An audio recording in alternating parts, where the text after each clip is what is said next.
L'aventure. Prends garde, c'est l'instant où se rompent les digues. C'est l'instant échappé aux processions du temps, où l'on joue d'une aurore contre une naissance. Bats la campagne, comme un éclair. Répands tes mains sur un visage sans raison. Connais ce qui n'est pas à ton image. Doute de toi. Connais la terre de ton cœur. Que germe le feu qui te brûle, que fleurisse ton œil. Lumière. Je m'appelle Yvine, j'ai 22 ans et j'ai visité le Canada et les États-Unis à l'été 2019. Je suis partie 10 jours, seule, pour visiter Ottawa, Toronto et Détroit. Puis j'ai passé 20 jours à Montréal avec des amis. Au vu de mon petit budget, j'avais décidé de faire les trajets en stop et de me loger grâce au Couchsurfing, un site où des personnes proposent de loger gratuitement des voyageurs. Dès les premiers préparatifs de mon itinérance, je me suis aperçue qu'un paramètre important entrait en compte. Je suis une fille et cela influence énormément les précautions que je dois prendre pour voyager seule. Ce constat m'a donné envie de raconter mon cheminement et, sans le savoir, les rencontres que j'allais faire au cours du séjour allaient ouvrir le débat à propos du voyage, être une femme, être un homme. Le trajet que je fais de Montréal à Ottawa est mon premier essai en stop. J'ai bien retenu les cartes, je sais sur quelle route me placer pour faciliter mes déplacements. Évidemment, choisir le stop est économique, mais ce n'est pas le moyen le plus sûr de se déplacer. Sur 5 voitures qui me prennent en stop, 4 sont conduites par des hommes. Et je ne peux pas m'empêcher d'avoir des coups de stress par moment. Est-ce qu'il peut m'arriver quelque chose ? Est-ce que je vais finir égorgée et violée dans une forêt au Québec ? Le Canada a beau être un pays où je me sens pleinement en sécurité, j'ai parfois un peu peur.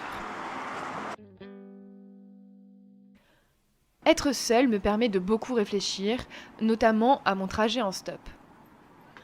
Je me demande si je ne suis pas complètement inconsciente de prendre ces risques, mais de même, je ne supporte pas l'idée de ne pas pouvoir me déplacer librement de la même manière qu'un homme.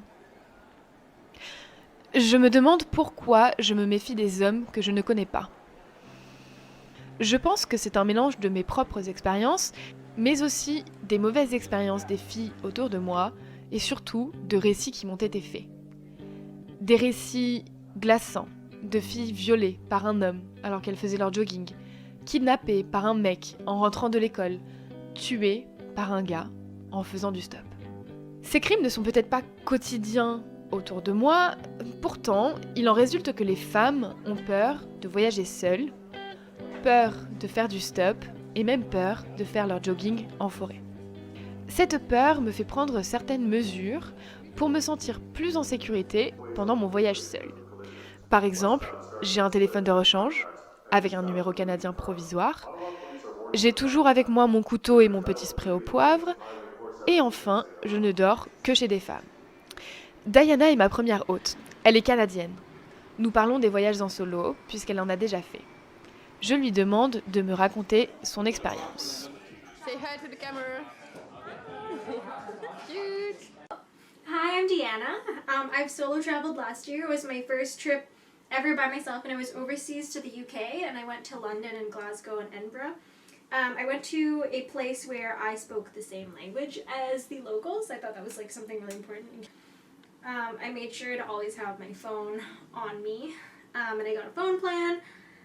And I always looked up where I was going and had Google Maps out. And I felt that like going to the UK was a pretty safe place to go to. I couch surfed, I stayed in a hostel. I made sure to stay with a host that had a lot of references. For the hostel, I tried to get an all-girls room. Bring feminine hygiene products. And if you're like on birth control or anything, like make sure that you have it with you before you leave.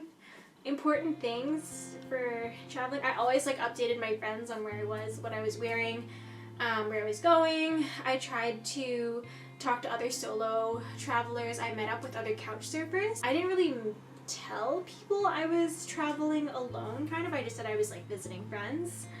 But I thought it was a really good experience. Like when I made stupid mistakes, it was my time to do it all myself and like figure it out, and it all worked out, and I would do it again. I'm doing it again in the fall.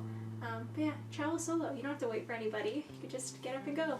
Nous devons nous unir jusqu'à ce que nos cœurs, notre esprit, notre amour et notre détermination n'en fassent qu'un, afin de créer un cercle de toutes les nations, une culture de paix. Aujourd'hui, je pars pour Toronto. Aucune femme n'étant disponible pour m'héberger aux dates auxquelles je me rendais à Toronto, j'avais donc pris la décision de prendre une location où je devais partager un appartement avec une femme. Je viens d'arriver à Toronto, il y a 1 heure. Je suis allée en Airbnb. Et en fait, il s'avère que la maison a été vendue.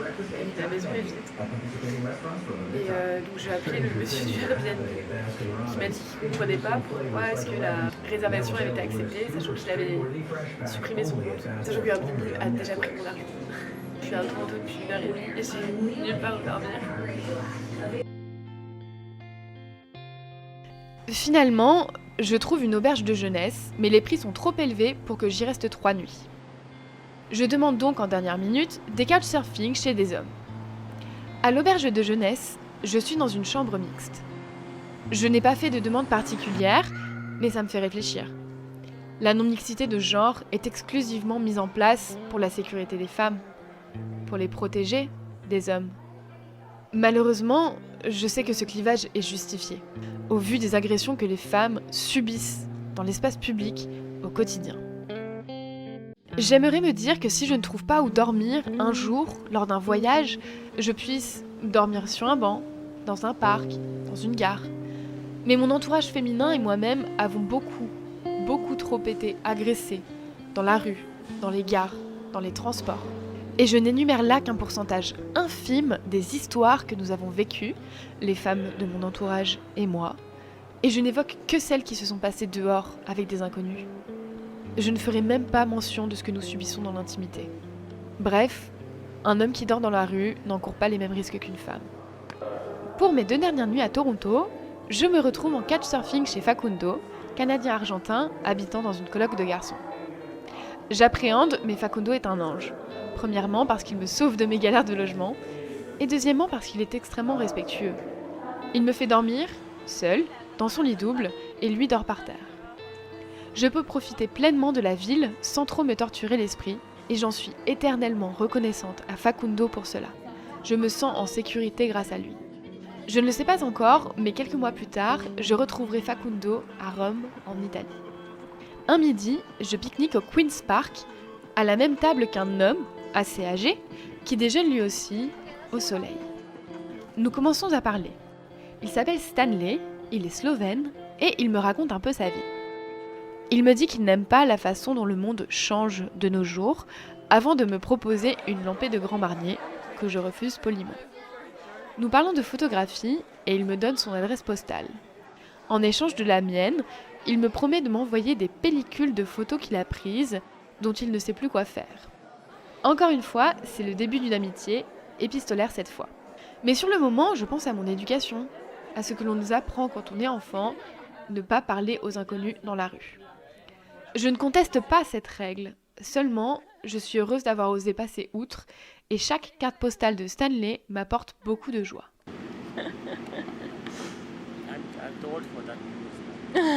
Okay. Je fais preuve, dans mon amour du voyage, d'une loyauté et d'une constance qui n'ont pas toujours été au rendez-vous avec mes autres amours. Je nourris à l'égard du voyage les mêmes sentiments qu'une mère pour son nourrisson insupportable, agité et pris de colique. Peu m'importe ce qu'il m'inflige, parce que j'adore ça, parce que c'est à moi, parce que ça me ressemble en tout point.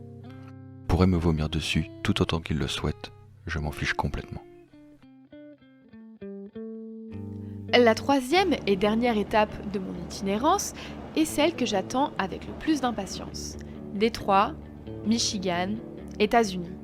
Je m'y rends en bus parce que je ne vois pas très bien comment passer la frontière en stop. Cynthia, ma couchsurfeuse, vient me chercher à la gare de bus. Elle est d'une gentillesse extrême, nous nous entendons à merveille et elle me traite comme un membre de sa propre famille.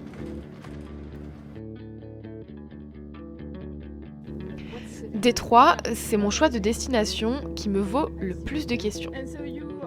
Je sais que c'est une ville qui, par le passé, était dangereuse, mais quelques blogs de voyage me rassurent sur l'état du tourisme à l'heure actuelle. Pourtant, les gens, européens ou américains, ne comprennent pas ce qu'une jeune Française vient faire, toute seule, à Détroit. La ville a donc très très mauvaise réputation. Toutefois, si la ville était dangereuse par le passé, ce n'est plus le cas. Ou du moins, bien moins dangereuse que le portrait que l'on en fait. Même dans les quartiers les plus pauvres où je me suis rendue. Évidemment, en tant que femme, je ne suis pas sortie seule de nuit, mais je ne me suis jamais sentie en danger. Voyager seule en tant que femme revient finalement à trouver un équilibre entre faire les choses que l'on désire et ne pas prendre trop de risques. C'est un jeu de funambule auquel on peut perdre beaucoup. Nous les femmes, même quand on ne voyage pas, notre simple présence dans la rue est une mise en danger. Le harcèlement et les agressions dans l'espace public nous le rappellent quotidiennement. Parce qu'il faut être clair, mes amis hommes qui voyagent seuls, ce dont ils ont peur, c'est de s'ennuyer, de ne pas rencontrer de gens, à la limite peur d'être volés, mais pas plus que lorsqu'ils voyagent à plusieurs. Une femme qui voyage seule va avoir peur d'être violée ou de mourir. Cette différence m'attriste profondément. Pourtant, on sait que 80 à 90% des viols sont perpétrés par des agresseurs connus de la victime. Et les violences que les femmes subissent dans la rue, c'est-à-dire harcèlement et agression, ne sont pas médiatisées. Ce ne sont pas les viols conjugaux, mais bien les viols et autres crimes faits par des inconnus qui vont remplir les journaux.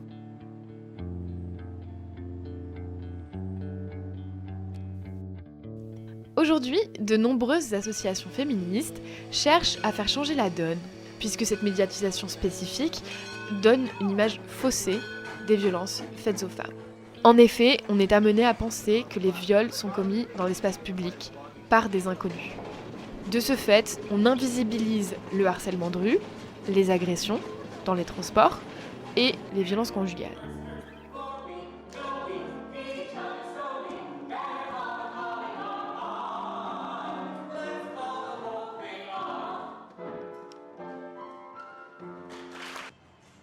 Quand je parlais des mesures de sécurité que je prenais, comme toujours avoir ma petite lacrymo sur moi, personne autour de moi n'a trouvé cela exagéré. Au contraire, on a plutôt acquiescé. À la réflexion, absolument aucune des différentes personnes auxquelles j'ai parlé de mon voyage ne s'est étonnée que je ne demande qu'à des femmes de me loger. Personne ne m'a demandé pourquoi je prenais autant de mesures de sécurité.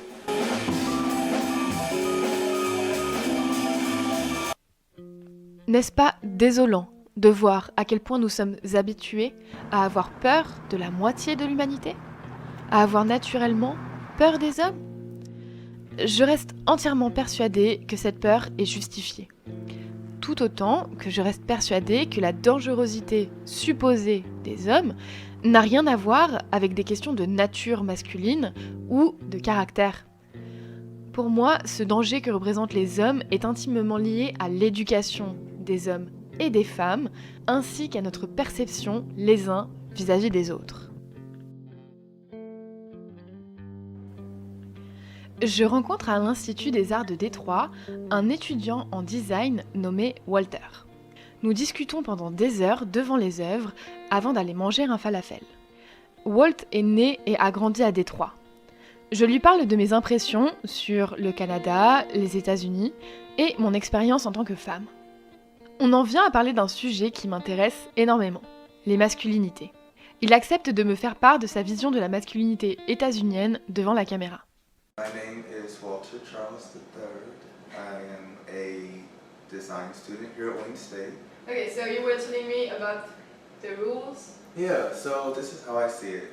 We are just born into this society. We have no say in anything at all. I'm kind of upset about these things. These rules that we have to be afraid of each other, that we shouldn't communicate in a way that is normal, that we have to be brutish almost in order to get by. I don't agree with any of these rules. I don't know why I have to be almost spiteful or hateful in order to get ahead in life. I did not pick those rules. I'm sure you didn't either. And do you feel like as a man, you're kind of asked to act in a certain way in order to be a man? Yeah, absolutely. Being a man here in America, there's a certain model, like the look of Clint Eastwood. You know, very strong brow.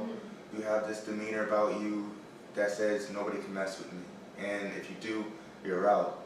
And for me, I've gone through a phase where I was like that, where I had that strong brow, where I just was completely tunnel vision because my only focus was to get ahead in life. And at the end of the day, I found out it just doesn't feel all that great. It doesn't feel good to have to do that. Do you feel like as a man you're asking like to repress your emotions? Yes. When I was younger, they used to teach us, boys don't cry, boys don't cry, boys don't cry. So for a long time, I really believed this ideology, this religion that boys don't cry, that we have to be strong, whatever that means. And I feel like it's affected my health tremendously, like my emotional and spiritual health. There's something wrong. That's not right. You have to steer your emotions off in order to keep a face or a mask. Yeah, exactly.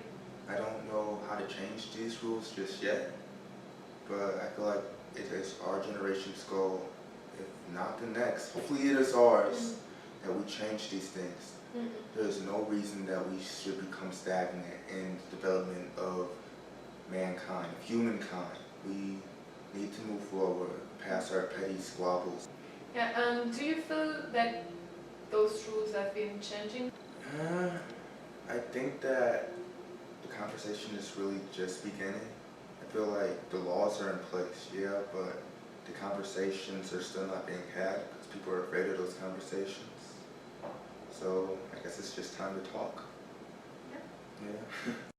Il n'y aura jamais d'égalité complète tant que les femmes elles-mêmes n'aident pas à faire les lois et élisent les législateurs. Je passe les 2 dernières nuits de mon séjour chez Jacinda et Dan. Mon dernier soir à Détroit, JC et moi allons dîner dans un restaurant belge près de chez eux, où nous jouons au bowling belge et passons notre soirée à rire. De retour à Montréal pour 20 jours, je profite à fond de la ville.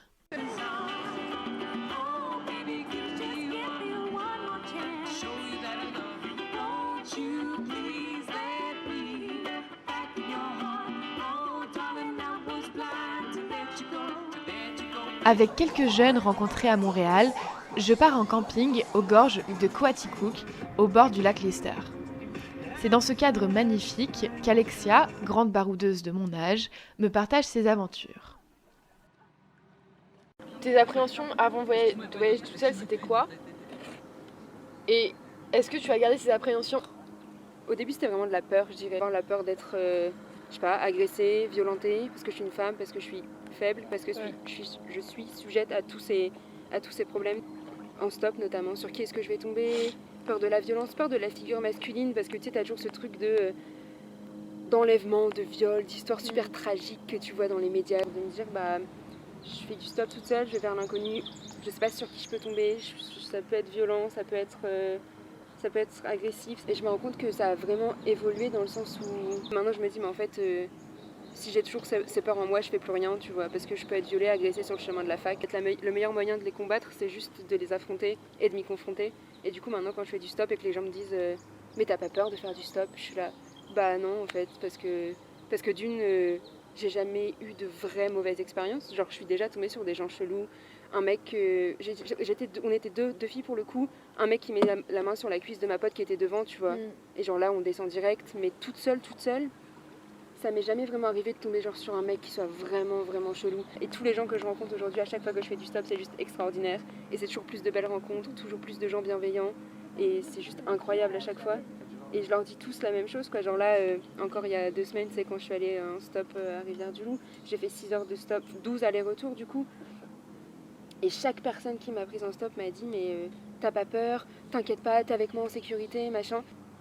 Tu sais, genre je me suis vraiment sentie dans une position de faiblesse, dans le sens où les gens entretenaient vraiment ces pensées, ils étaient vraiment là en mode mais t'es sûr, mais pourquoi tu fais ça? Tu veux pas prendre un bus, il y a une gare, je te dépose là, machin.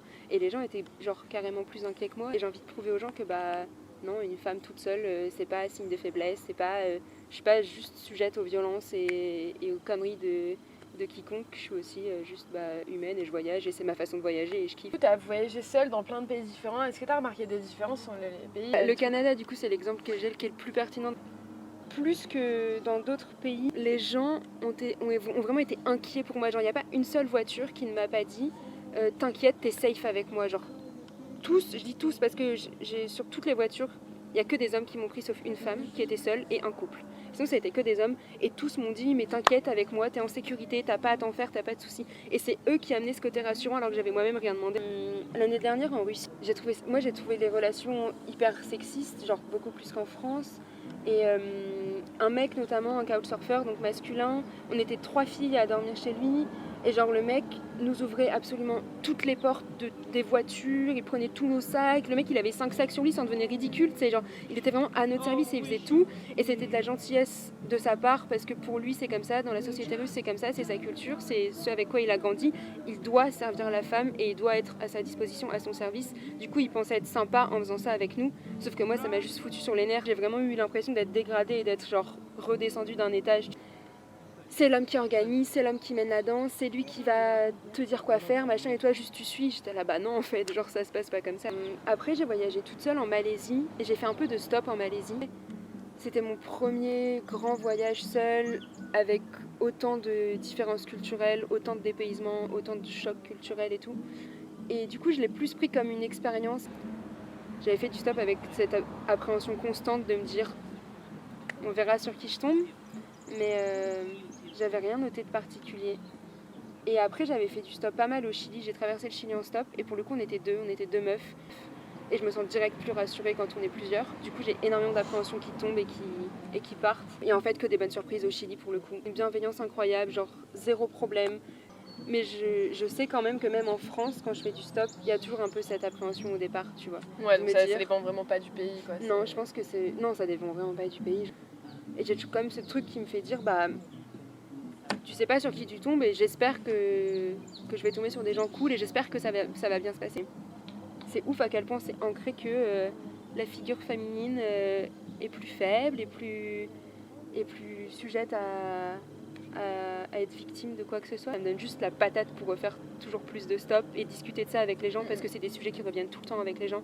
Et c'est ça que je trouve ouf aussi dans le stop, c'est que tu vas tomber sur des gens avec qui tu n'aurais jamais forcément parlé, notamment de ces questions-là. Et je trouve ça hyper important d'en parler avec les gens en fait, parce que si chaque gens qui prend une autostoppeuse peut se rendre compte que ça se passe bien et qu'on n'est pas que des meufs qui peuvent potentiellement subir des violences, c'est cool quoi. Et je trouve ça trop bien d'en parler. Du coup, je suis pas prête d'arrêter de faire du stop, je pense. Ces péripéties, ces rencontres m'ont fait penser, réfléchir, à quel point il est triste que la peur des hommes soit quelque chose d'acquis. L'on préfère dire aux femmes d'avoir peur, l'on préfère mettre en place la non-mixité, inventer des règles comme de ne pas parler aux inconnus dans la rue, perpétrer des images toxiques de masculinité, dire à nos filles de se cacher, de rester chez elles, de s'empêcher de vivre pour ne pas subir de violence, plutôt que d'apprendre aux hommes à ne pas être violents, et d'apprendre aux femmes que personne n'a le droit de leur faire subir des violences sous aucun prétexte. Au final, c'est le mélange du traitement médiatique des viols et la réalité du danger que les femmes encourent au quotidien qui entretiennent une certaine peur des hommes, et cela amène mon entourage, mes amis et les personnes que je rencontre à m'inventer un courage incroyable pour ma décision de voyager seule, alors que je veux juste voyager sans me soucier de mon genre. Oui, on avait été dehors, un espace qui n'était pas pour nous. Oui, on avait vécu, au lieu de mourir. Oui, on était en mini-jupe, seuls, sans un mec avec nous, la nuit. Oui, on avait été connes et faibles, incapables de leur péter la gueule, faibles comme les filles apprennent à l'être quand on les agresse. Oui, ça nous était arrivé, mais pour la première fois, on comprenait ce qu'on avait fait. On était sortis dans la rue, parce que chez papa-maman, il ne se passait pas grand-chose. On avait pris le risque, on avait payé le prix, et plutôt que d'avoir honte d'être vivante, on pouvait décider de se relever et de s'en remettre le mieux possible. Ce que j'ai vécu, à cette époque, à cet âge-là, était irremplaçable, autrement plus intense que d'aller m'enfermer à l'école, apprendre la docilité, ou de rester chez moi, à regarder les magazines.